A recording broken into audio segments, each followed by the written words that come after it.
I expect to see, to hear from the president is that, of course, he's taking tours. So I expect to see that the people will be at the center of his speech tomorrow. And when I'm talking about the people, I'm talking about what he would have heard and felt and seen from the people, from the many engagements that he has carried out across the nation before tomorrow.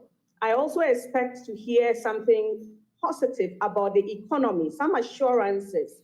There's been a lot of talk and people are worried, for example, about, their investments in certain government bonds and whether what is going to happen as well and all of that. I expect the president to say something about the economy, including that, so that it can bring about some assurance. We've said it time and again. The thing that makes banking successful is public confidence. It is trust. People need to have trust that, okay, when their money is here, it is safe. So the recent discussions and talk in the public media about the economic situation vis-a-vis investments is an important area that should not be neglected. We need some assurance from the president as to what our true situation is, what we need going forward, and most importantly, measures that government is taking to ensure that it doesn't get harder for us. I'm sure that when the president went around, he would have, of course, seen and felt the despondency and generally among the populace. He would have seen the struggles of people. I expect his speech to be able to engineer hope.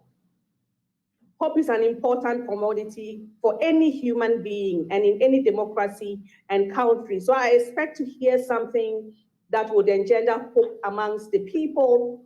And most importantly, I also expect to see something that will deepen our democracy.